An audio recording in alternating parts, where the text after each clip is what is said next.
The Roosevelt National Forest was no longer a sanctuary of towering pines and vibrant undergrowth. 3 days after the inferno had raged, it lay transformed into an apocalyptic tableau of charred earth and skeletal trees, still exhaling thin tendrils of smoke into the bruised sky. The air, thick with the stench of ash and burnt flesh, pressed down on everything, a suffocating shroud. Through this landscape of death, Kalen, a mountain lion whose very name once evoked the whisper of ancient wild places, moved with a haunting, broken grace. Her usually powerful gait was a painful limp, her paws raw and seared by the hellish heat. Her amber eyes, once sharp beacons of predatory focus, were now dulled, heavy with a grief that gnawed deeper than any hunger. Her cubs were gone, swallowed by the relentless fire, and with them, the vibrant purpose that had defined her life. Every instinct screamed for her to hunt, to survive, yet a profound, hollow ache consumed her, a void where maternal drive once throbbed. The thought of prey held no allure, only the crushing weight of her loss remained. Miles away, the silence was equally profound, equally unsettling. Dr. Eleanor Vance, a veteran wildlife biologist whose face carried the subtle lines of years spent in the wilderness, picked her way through the devastation.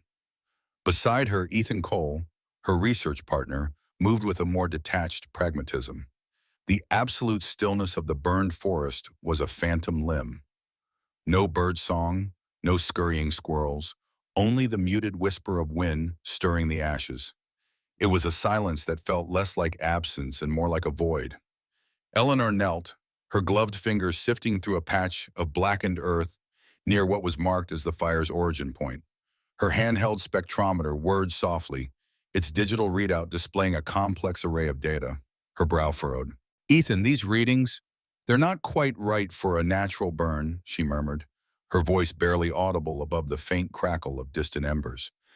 "The chemical signatures here, and the way the ground's been scorched, it's distinct. Not typical wildfire accelerants." Ethan shrugged, already scanning a wider perimeter. "Just residual chemicals from the intensity, Eleanor. Largest fire on record. Everything's going to be off." His dismissive tone did little to ease the prickle of unease that had begun to bloom in Eleanor's gut. Meanwhile, Kaylin froze, her head snapping up. A sound, so fragile it could have been merely the wind, had pierced her haze of grief. A bleating, desperate and weak. It was the cry of a fawn, Finn, trapped under a fallen pine, its tiny leg pinned, its bleeding fading into a pained whimper. For a moment, ancient predatory instincts surged, a ghost of her former self, but it clashed violently with a more profound, almost unbearable maternal ache. The fawn was tiny, vulnerable, the exact size of her lost cubs. Against every millennia of instinct, Kaylin moved. She approached the terrified creature not with a hunter's stealth, but with a cautious, almost hesitant grace. Her powerful jaws, usually instruments of death, carefully took hold of the heavy branch. With a grunt of effort, she shifted it, the splintered wood groaning as she lifted, then gently nudged it aside.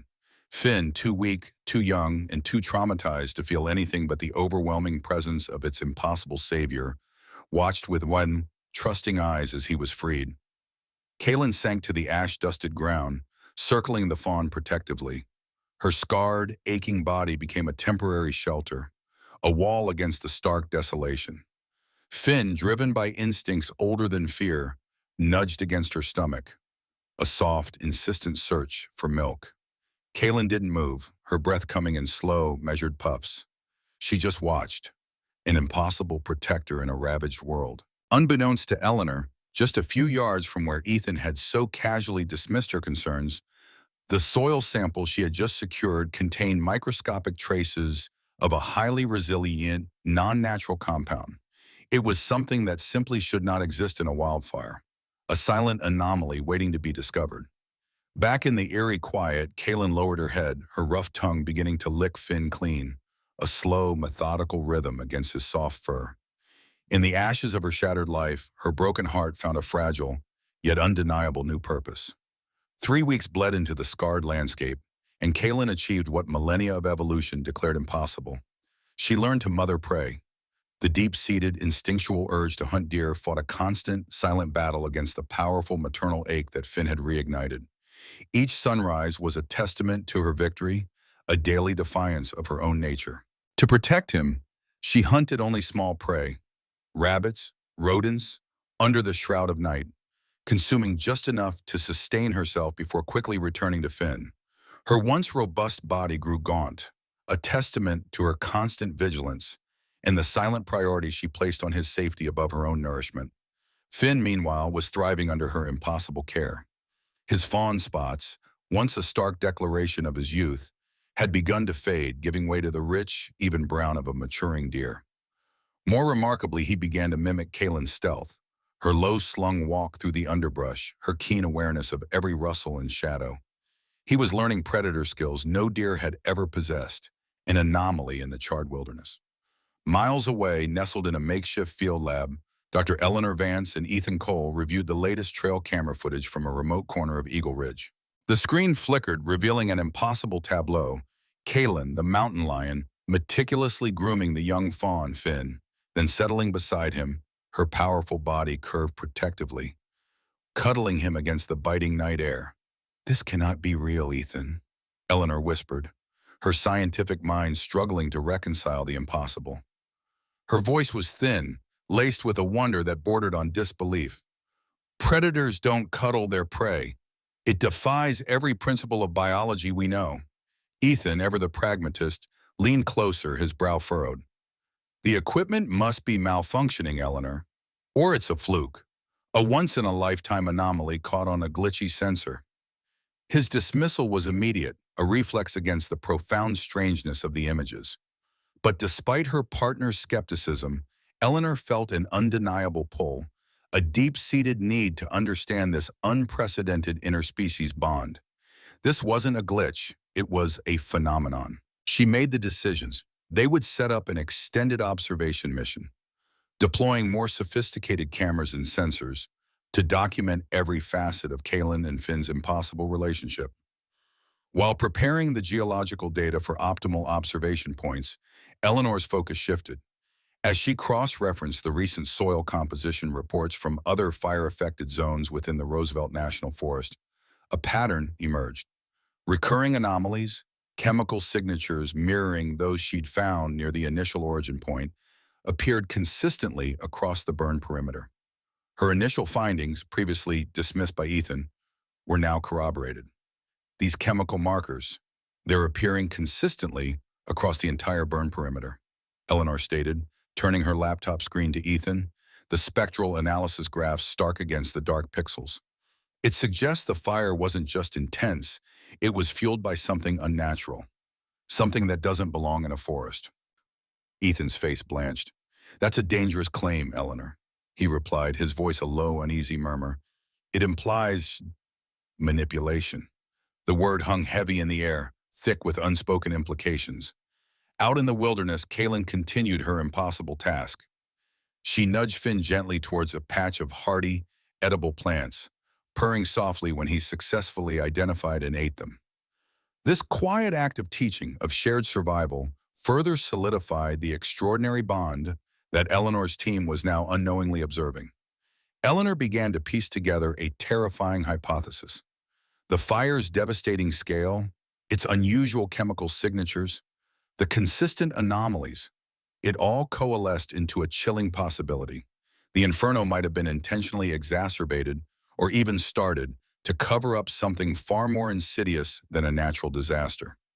Her decision to document Kaylin and Finn now took on a dual purpose. She still yearned to understand the marvel of their bond, a beacon of hope in the ashes. But now it was also a cover, a legitimate scientific endeavor under which she could quietly investigate the unsettling, dangerous truth of the fire.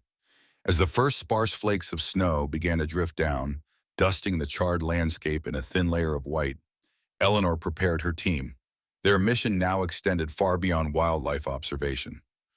"We're looking for a needle in a haystack, Ethan," Eleanor said, tightening the straps of her backpack, her gaze distant, focused on something beyond the immediate horizon. "But I have a feeling this haystack is hiding something much bigger than we initially thought." The observation blind, cleverly concealed amongst the skeletal remains of fire-scorched pines, offered Dr. Vance and her team an unparalleled view. One frigid afternoon, the camera captured a moment that stole their breath. Kalen, with astonishing tenderness, carried Finn by the scruff of his neck.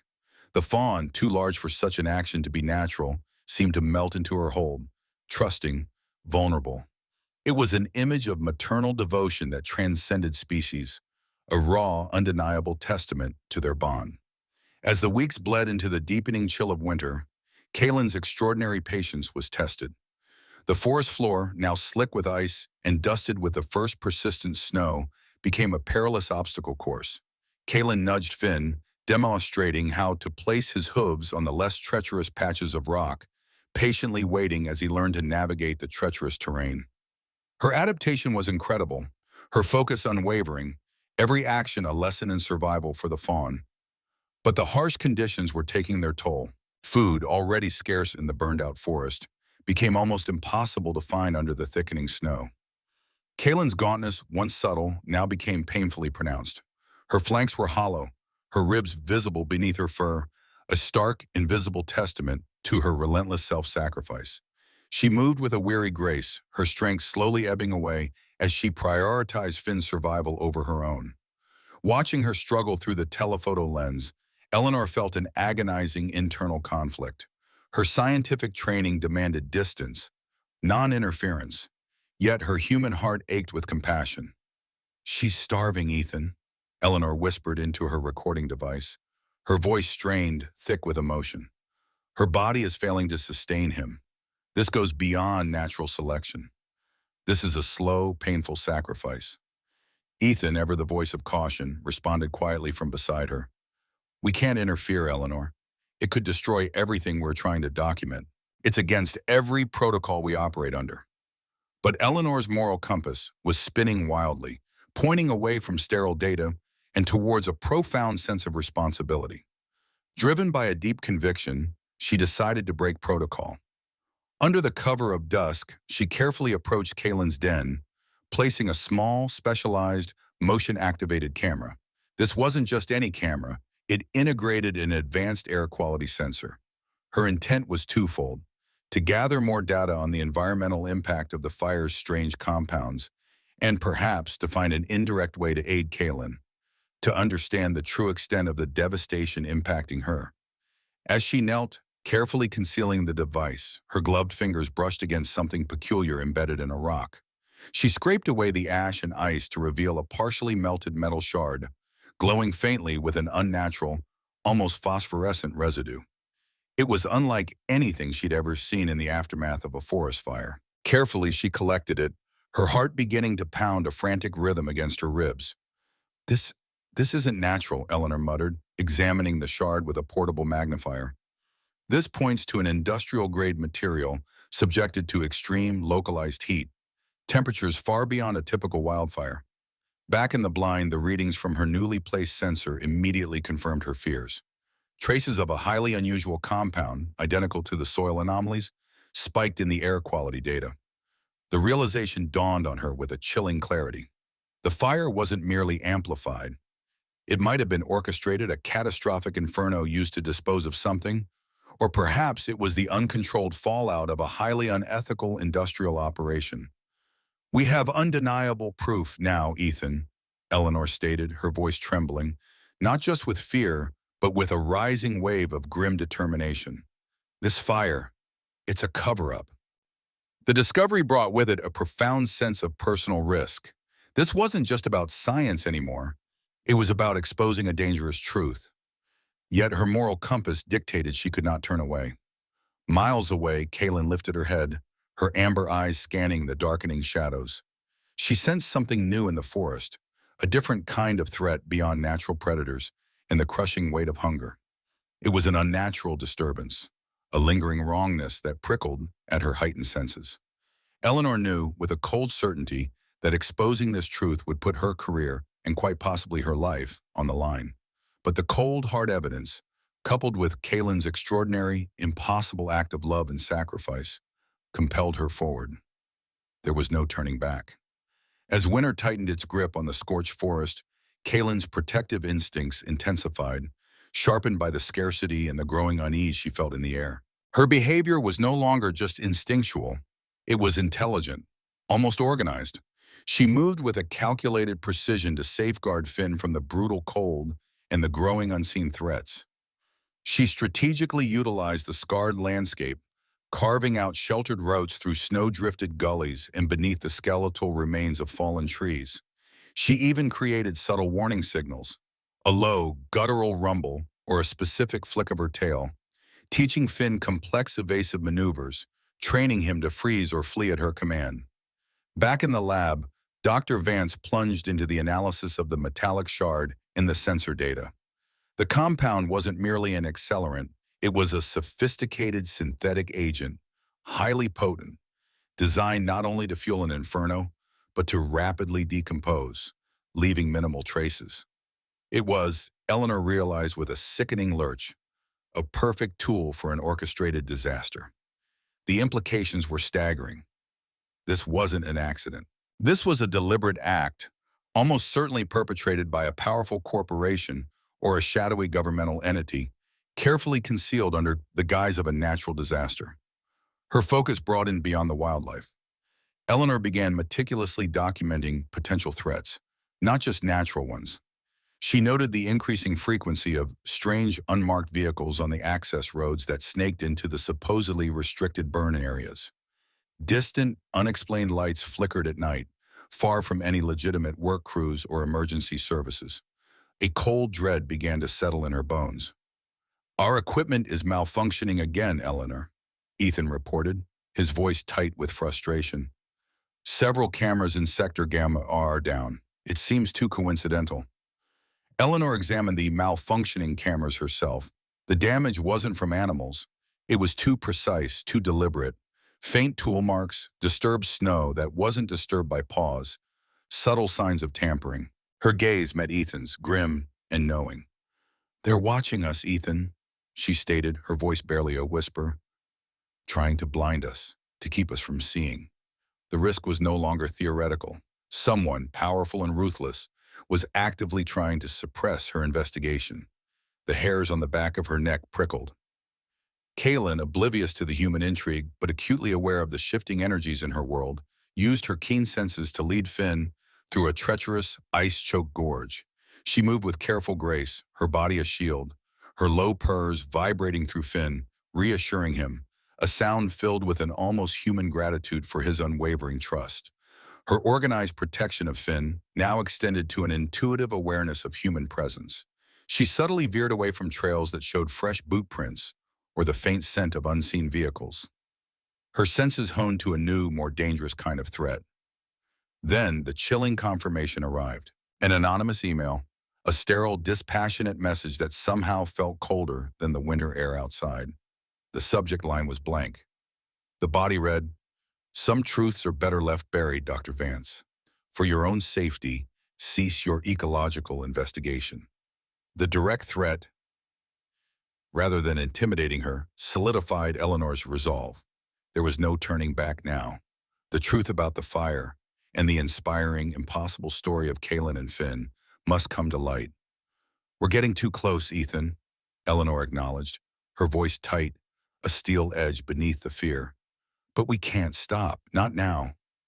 Sensing the escalating, undefined danger, Kaylin guided Finn to a new, even more secluded den system.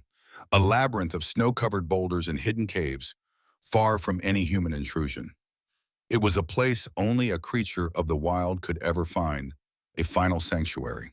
The phenomenon of Kaylin's extraordinary intelligence and fierce protection had now irrevocably interwoven with the conspiracy of human malevolence.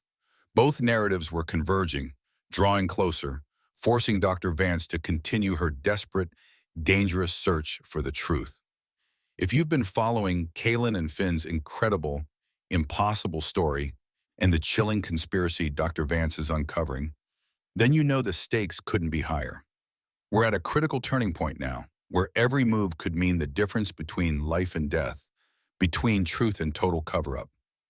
You absolutely won't want to miss what happens next. So make sure you hit that like button, share this with everyone you know, and subscribe so you don't miss the shocking conclusion. A warmer afternoon brought a deceptive calm to the scorched forest, melting the last stubborn patches of snow. Then, piercing the stillness, came sounds Eleanor hadn't heard in months, the distinct, resonant calls of a deer herd echoing through the distant valley. It was the first undeniable sign of wild deer, resilient survivors returning to the periphery of the burn zone. Finn, now nearly grown, his fawn spots long faded, stood rigid, his head lifted, antlers budding, ears swiveling, straining towards the distant calls. An ancient, undeniable pull coursed through him, instincts awakening that spoke of kin, of belonging. His gaze shifted from Kalen to the unseen herd, and Eleanor could almost feel the profound tug pulling him away. Kalen watched him with an agonizing, visible anxiety, her powerful body still gaunt from her relentless self-sacrifice, tensed with the monumental effort of not chasing, not retrieving, not asserting her predatory dominance over her ward. She knew this moment was inevitable. Finn took a tentative step towards the distant calls, then another, the magnetic pull of his own kind proving irresistible. Through her telephoto lens, Dr. Vance observed the heartbreaking crossroads. She recognized the ultimate test of maternal love, a release that transcended species. "She has to let him go," Eleanor whispered, her voice cracking, tears blurring her vision. It was a sacrifice as profound as any she had documented. Kalen approached Finn, not to stop him, but with a different purpose. She groomed him one final time, her rough tongue meticulously cleaning his fur, a silent, poignant preparation for a journey she could not join. Her amber eyes held a depth of love and sorrow that felt profoundly human. Then the mountain lion released a sound Dr. Vance had never heard from her before, a deep, rumbling purr growl, a sound of both blessing and profound loss, a lament and a farewell woven into one. Finn pressed his forehead against Kalen's scarred chest in a poignant, wordless goodbye, then turned. Without a backward glance, he walked toward his destiny, towards the echoing calls of his own kind. Kalen remained, a statue of vigil, her gaze fixed on the point where he disappeared into the thickening undergrowth, until he was gone. Simultaneously, Dr. Vance had finished compiling her evidence. Soil samples, photographic data of unusual remnants, recorded atmospheric anomalies, and internal corporate documents leaked by an anonymous source. It all coalesced into an irrefutable narrative. She had exposed the full, horrifying scope of the cover-up, an illegal bio-waste disposal operation that had gone catastrophically wrong, intentionally hidden by the manufactured Wildfire. The scale of the deception, the callous disregard for life and the environment, was staggering. As she encrypted her final devastating report to send to a trusted journalistic contact, the hum of engines grew distinct. Two dark SUVs, incongruous against the backdrop of the charred forest, approached her observation post. They stopped abruptly, kicking up ash and dust. Men in plain clothes emerged, but their bearing was unmistakable, a cold corporate demeanor, devoid of empathy. "Dr. Vance, we believe you have some property that belongs to us," one stated, his voice flat, emotionless. This was it, the final confrontation. Eleanor clutched her satellite messenger, her thumb hovering over the transmit button, the truth of the forest, of Kalen's impossible love, thrumming through her veins. "This information belongs to the public," she retorted, her voice firm despite the icy tendrils of fear snaking around her heart. A struggle ensued. The men lunged, trying to seize her equipment, but Eleanor, fueled by adrenaline and Kalen's fierce example of protection, fought back with a ferocity she didn't know she possessed. She twisted, kicked, creating a precious diversion, buying herself seconds. In that brief, desperate window, her thumb slammed down. The encrypted data package, a digital lifeline carrying the truth about the fire and the corporation's crimes, launched into the ether. The men, realizing their critical failure, snarled. The data was out. It was no longer theirs to control. They retreated, but not before issuing a chilling warning that cut through the silence like a knife. "This isn't over, Doctor. You've made a powerful enemy." Eleanor was left alone in the darkening forest, bruised and shaken, but undeniably resolute. The shocking realization of the broader conspiracy, of the human malevolence that mirrored the very wildness she studied, was now undeniable. She was in too deep to ever turn back. Finn integrated smoothly into his new herd, a young leader whose unique upbringing had instilled in him an unusual blend of caution and confidence. He moved with the deer, but a part of him remained forever apart, carrying the silent lessons of a predator's stealth and awareness. Kaylin, slowly but surely, healed. Her gaunt frame filled out, her paws mended, and the fire scars faded into the patterns of her fur. She regained her dominance in her territory, but her hunting habits forever changed. Other researchers tracking her movements were puzzled by her selectivity. She never targeted deer. Her amber eyes, once dulled by grief, now held a deep, knowing intelligence. Every few days, Finn, now a strong buck, would return to the familiar edge of Kaylin's territory, calling softly. Kaylin would answer with a low purr, a rumble of recognition and affection, maintaining a respectful distance that spoke volumes of their impossible bond. Doctor Vance, bruised but triumphant from her confrontation, published her comprehensive research paper, Interspecies Maternal Behavior, Following Environmental Trauma, a groundbreaking study that simultaneously served as cover for the devastating leaked report. The latter, detailing the illegal bio-waste operation and the fire's true origins, sent shockwaves across the globe. The story of Kaylin and Finn became an international sensation. Documentaries were produced, scientific communities debated reevaluations of animal consciousness and maternal instinct, and the world watched in awe and sorrow. The corporation responsible for the bio-waste was exposed, facing massive lawsuits and public outrage that threatened to dismantle its empire. However, the full extent of the high-level cover-up, the politicians and shadowy figures involved, remained shrouded in political maneuverings and backroom deals. Eleanor faced intense professional backlash from certain academic circles, whose reputations were threatened by her findings, and the veiled threats continued, a constant, chilling reminder of the powerful enemies she had made. Yet, overwhelming public support and journalistic accolades solidified her reputation as a whistleblower and a fearless scientist, a modern-day champion for truth and nature. The burned forest of the Cameron Peak Fire, once a landscape of death, slowly began its recovery. Green shoots pushed through the ash. The first tentative blossoms appeared, a testament to nature's relentless resilience. Kaylin, a dominant predator, now watched Finn, a leader in his own herd, surrounded by his own fawns. It was a profound testament to her sacrifice, a legacy of life born from loss. Their final documented interaction was captured by one of Eleanor's hidden cameras. Finn, across a revitalized meadow, lowered his head in a gesture of profound respect and gratitude to Kaylin. Then, with a soft nuzzle to one of his fawns, he turned and followed his family into the evergreening forest. Dr. Vance often reflected on the dual legacy of her investigation. Kaylin's story, a beacon of love transcending instinct, a powerful narrative of hope and compassion. And the human conspiracy, a stark reminder of unchecked greed, environmental devastation, and the corrupting influence of power.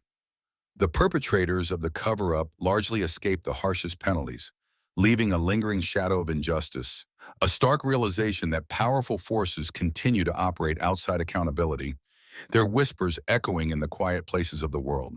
Kaylin never had cubs of her own after the fire, but she raised hope, demonstrating that love can triumph over instinct and that healing can emerge from heartbreak.